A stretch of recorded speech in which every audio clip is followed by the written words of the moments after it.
Welcome to the Leading Conversations podcast, sponsored by the Excel Leadership Network. On each episode, JD Pairing will have conversations with church planting pastors and leaders from around the country. You can learn more about how to connect with Excel at the end of this podcast. Let's join JD now and listen in on this leading conversation. It's time for another Leading Conversations podcast. We have an interview today with the magnificent Micah Foster from the Fresno area. Magnificent Micah. Hey, thanks for being here, Micah. That's quite a title. Glad to be here.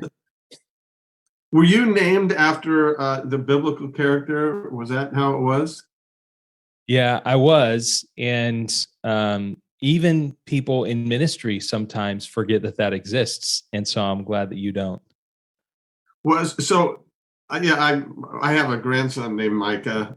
When he was born, I did a series on Micah.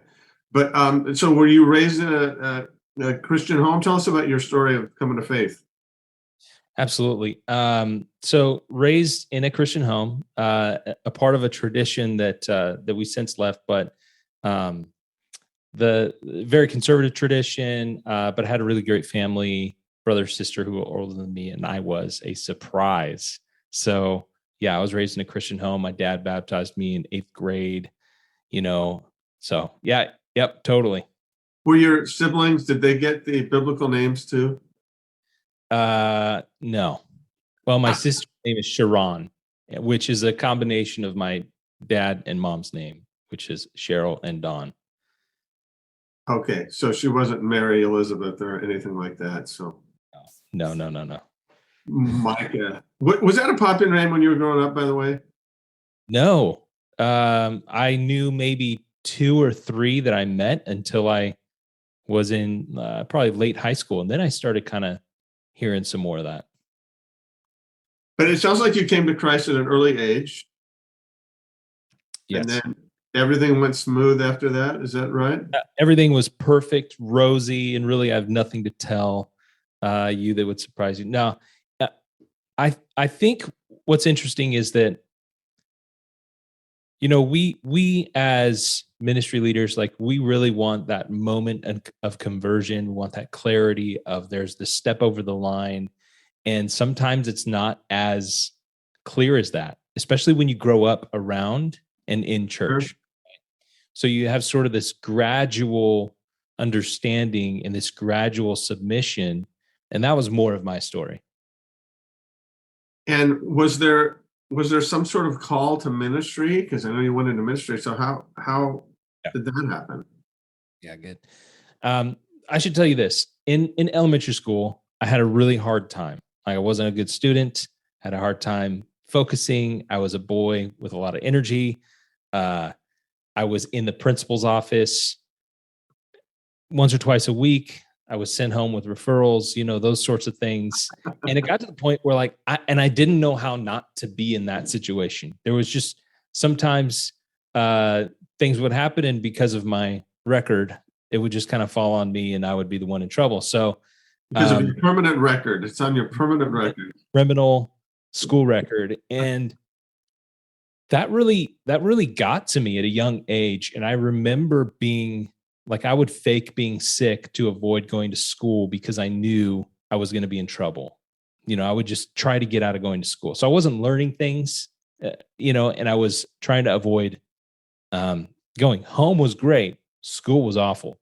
So it came to a point, probably 3rd or 4th grade, and this is a pretty, I think, pivotal moment for me, where I was just depressed about it. And I didn't feel like I could talk to anyone about it, all those sorts of things. So I remember standing in our kitchen, holding a large kitchen knife to my chest, thinking all I have to do is fall. And that was Goodness. So in that moment, I heard, maybe not audibly, but in my mind, I heard a still small voice say, "It will get better." And to me, I always felt like that was God speaking to me. And so I put the knife down and I continued. And that was, so from an early age, I felt his presence and knew he was for me, even if my circumstances didn't line up. This doesn't answer your question though, but it's a story. Well, that's an incredible story. You don't generally think that people in third and fourth grade are at that point in their life. Yeah. Especially without sort of a lot of hardship at home, which was not my case. So, yeah. So then how did you get involved in ministry? Yeah. So I just always enjoyed being at church. I mean, we were at church Sunday morning, Sunday night, Wednesday night. We might have, people over on Friday night. There was always, our life as a family was around being in that community, right? And that was the center of it. Yeah. It was the center of life. And so I always loved doing that, loved being around that. And then as I started getting older, I started getting into the youth group and those sorts of things. I was very involved, became a leader in the youth group. And then I actually had this moment where in high school, I was doing a lot of just friend ministry. And my dad looked at me and he said, "Have you ever thought about being a youth pastor?" And I was like, "No." And I never had anyone sort of single something out at me like that. And it was my dad. So that weighs, it's a lot of weight, right? It's your dad. So that kind of locked that away in the back of my brain. Went to college, Pepperdine University, studied, religious studies. And can I stop here for a second? I'm just thinking through the weight of your dad saying that. And that's different. I mean, a lot of times it's other people. Sometimes as parents, we're pretty reluctant to say, "I think you might be called into ministry." What are your thoughts on that? Have you done that with your kids? I tried it. Well, my kids, my oldest is 13, right? So my conversations with them are more like, what do you want to do? What do you feel is good? Because I'm trying to be careful to not place expectation right on them. When he said that to me, I was probably 17, and it was just sort of a thought. It felt like a thought, and it wasn't a pressure. It was just, have you considered? But it stayed with me. So, yeah, wow. I think the words what do they say? The words of your parents are like the weight of an elephant, something like that. It's so much more. They could say the same exact thing, but it means so much more. When I told my mother I was going into the ministry, she looked at me like, "You? Are you serious?" I don't know if that's that was just a different thing. But your dad was behind you, so great. You go to Pepperdine. Did you pay for that? Did you get a good scholarship? That's an expensive place.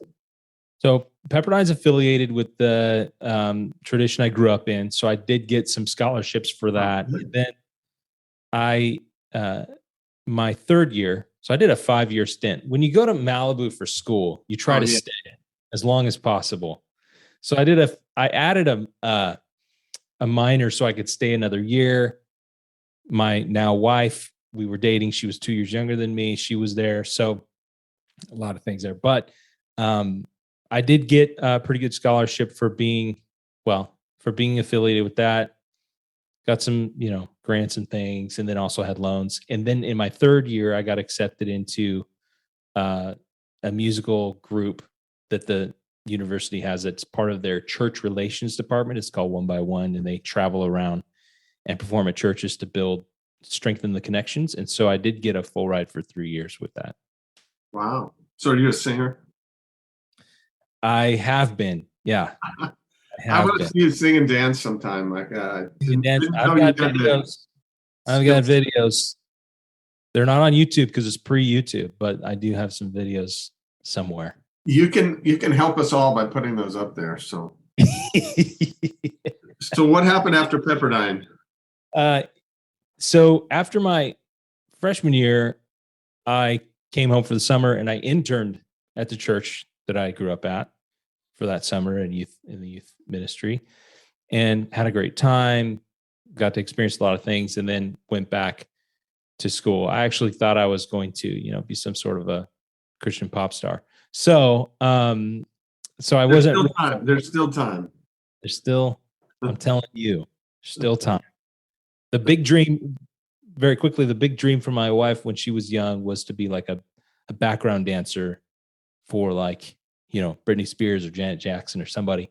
And so, we could form a super group. I think we could do this. But anyway, went to college.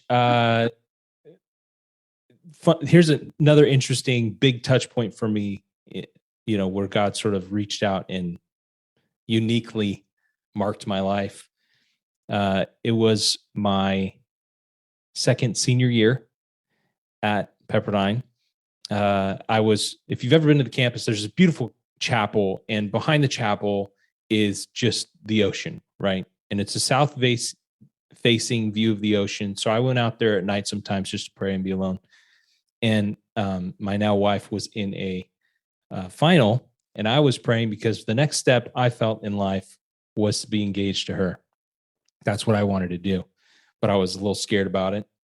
And so I was praying, asking God, as her dad, another level of fatherhood there. Would you endorse this? Is this something you would want? And I asked, and I don't do this a whole lot. I'm not really this kind of a person, but I really wanted a sign. So I'm looking for some sort of a shooting star or something like that. And nothing, of course, nothing happens. So, but I feel at peace because I've offloaded my wishes and desires. And as I'm walking back to the car, a big, large piece, probably 6x8 piece of butcher paper, that fraternities and sororities would use to make signs and post around campus, and came in front of me. The Santa Monica Mountains and winds kind of blew that in front of me and opened out at my feet, and it said, "Congrats on the engagement." And I was just like, "Are you kidding?" No way. True story. So, and I realized that was made for someone else, but I felt that God had ripped it off the wall and put it. And the interesting thing was the name that was painted over. So it didn't have a name on it anymore. So I just took that as, okay, I'm moving forward, full steam. I have no doubts. This is what's supposed to be. That's a phenomenal story. I feel bad for the other girl. She must have said no. They painted over her name, and the banner, they've just ripped it off the wall. It comes flying in. It hits Micah, and you're ready to go. So from there we got engaged. We got married a few months later, and then she had one more year of college, so we stayed down there. I got my first full-time ministry job in Whittier, driving 60 miles through LA. Oh my goodness. Daily. So that was a challenge. In my first month there, a parent, while I was the only person on site, tried to commit suicide in front of me. So that was a pretty traumatic event. Wow. And kind of in that moment, I was like, I'm not sure I'm going to be staying at this location, at this church for a long time.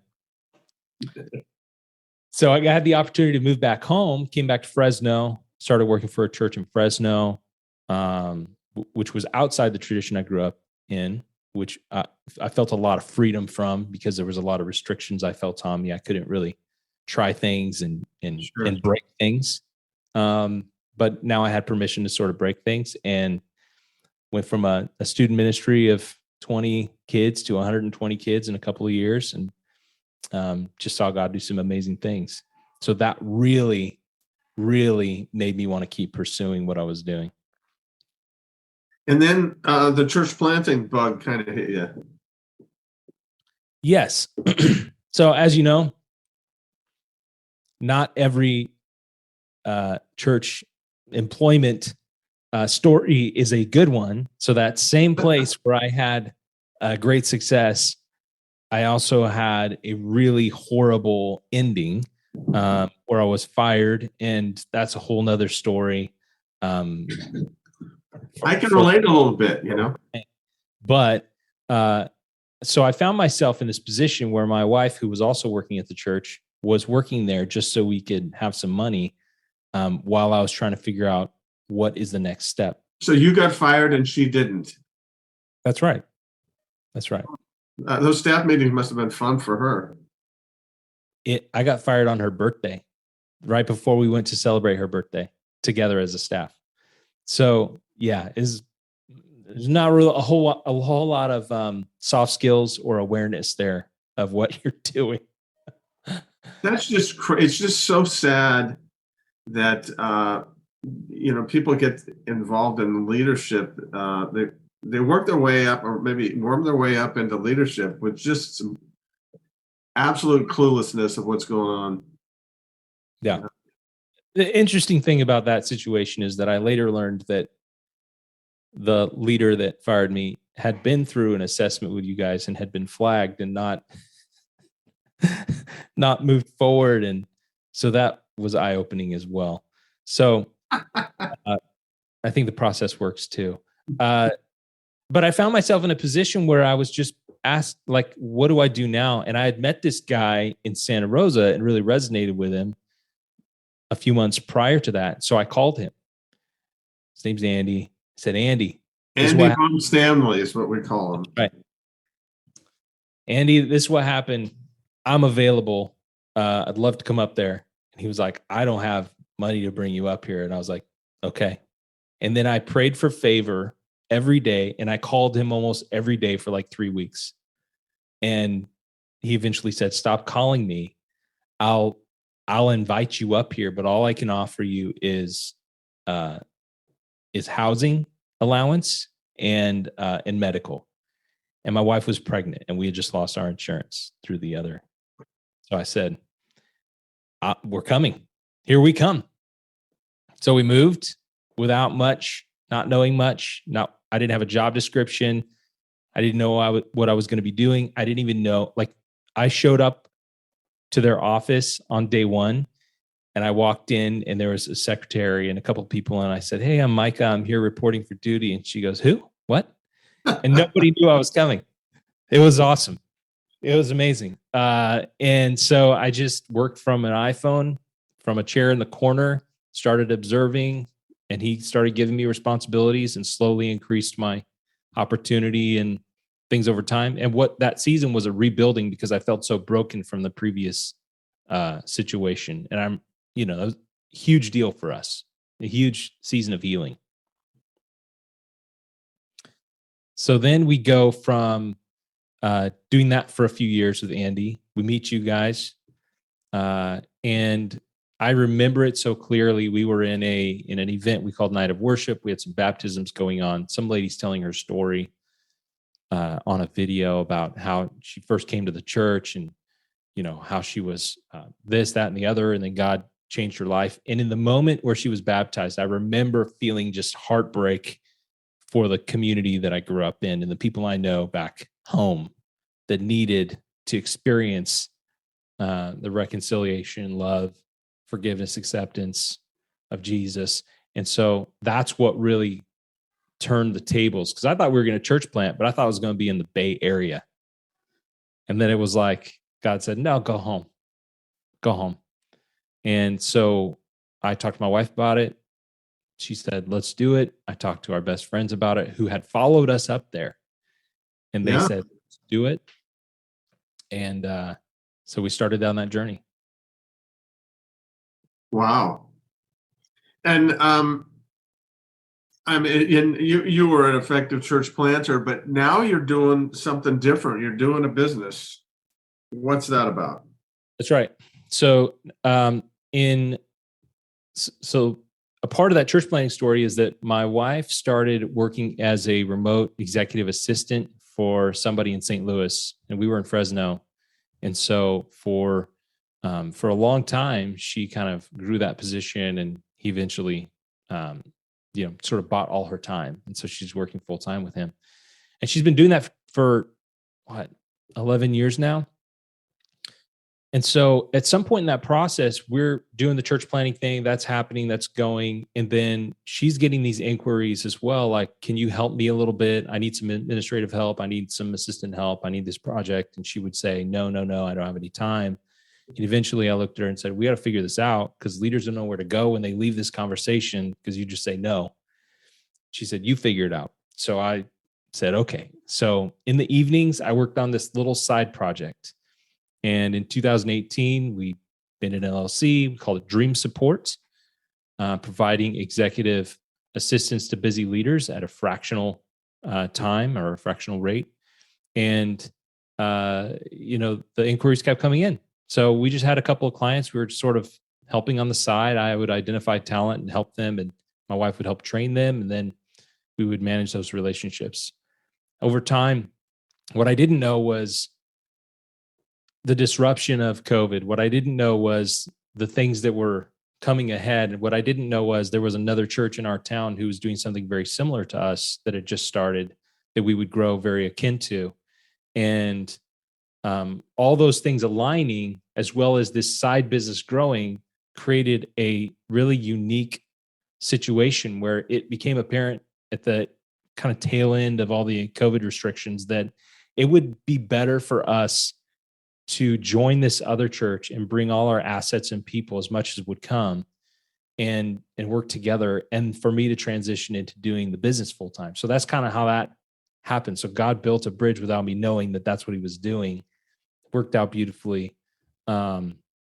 Still volunteer there, brought a lot of, what I loved was we were able to sit down with the pastor and just say, here's the check, here's everything we got, and he was just like, wow, we're just here. We'll support. We're going to be here.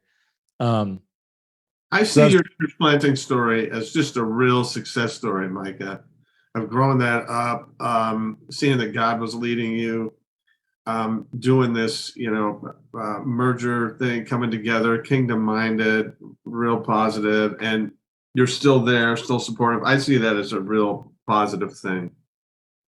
Well, thank you. And I do too. There was a short moment where I was like, people are going to see this as a failure and those sorts of things, which are the thoughts that, you try not to let creep into your head. But at the same time, it's like, who cares what anybody thinks? Because here's what I know. God was very faithful. He's been very faithful, and he's doing his thing. Well, that's cool. Tell us about Dream Support. I mean, I've connected with you on several different remote assistant things that have been wonderful. Talk about it. We can just do a big advertisement for it here. Well, one of the things that I know is that busy leaders, especially visionary leaders who are trying to accomplish big things, they don't have the administrative skill set normally that they need to accomplish those things. They have the vision, they can talk to people, they can promise everything in the world.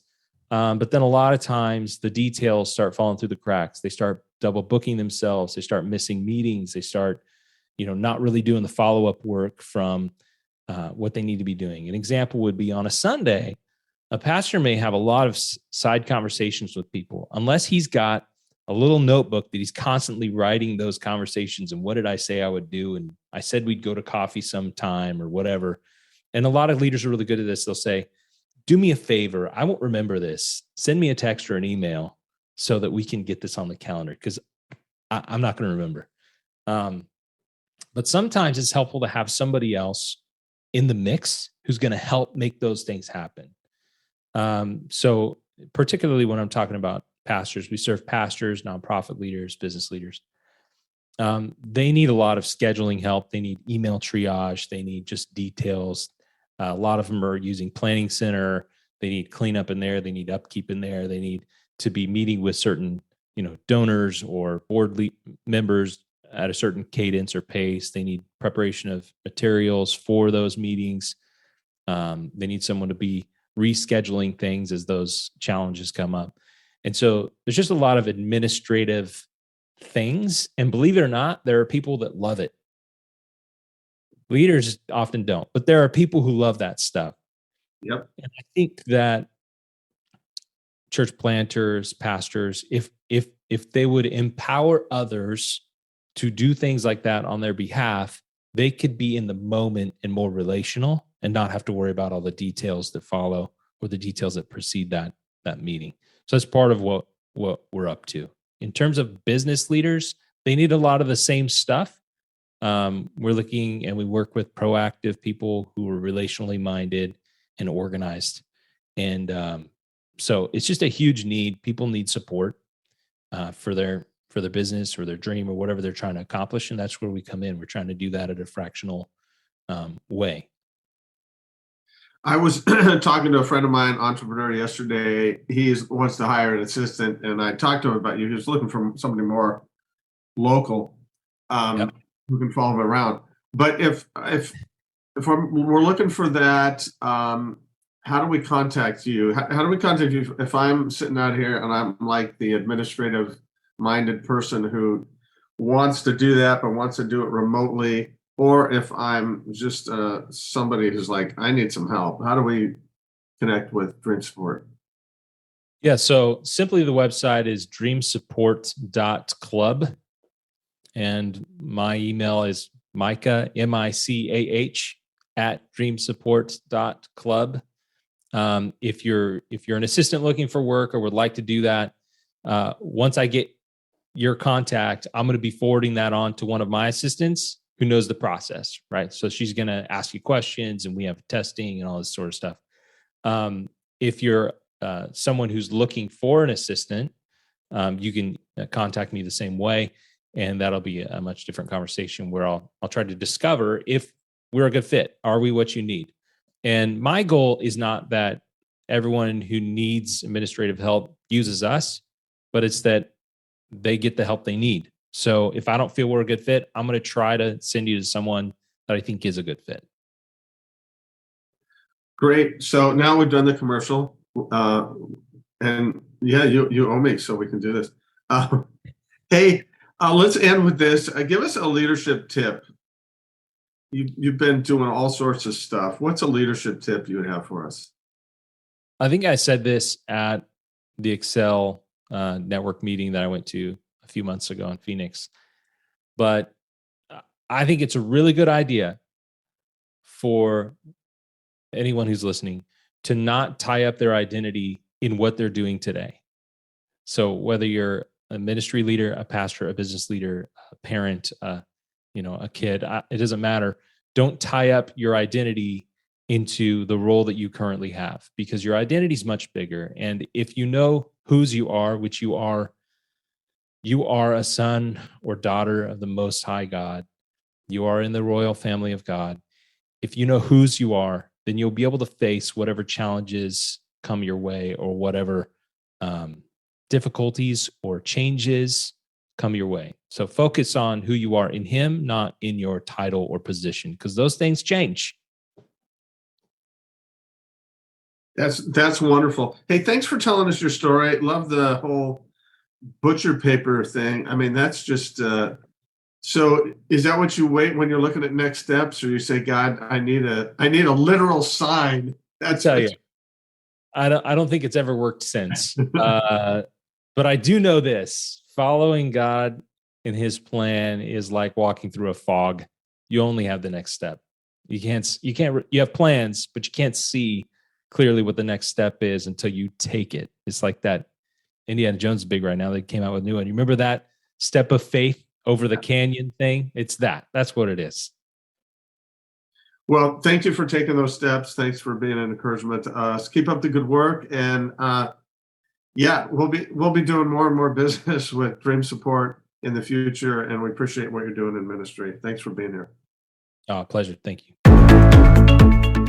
Thanks for joining the Leading Conversations podcast. We hope that you found it both helpful and encouraging. At Excel Leadership Network, our focus is on the church planter rather than the church.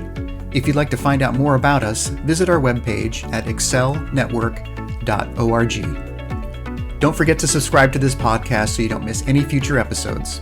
See you next time with another Leading Conversation.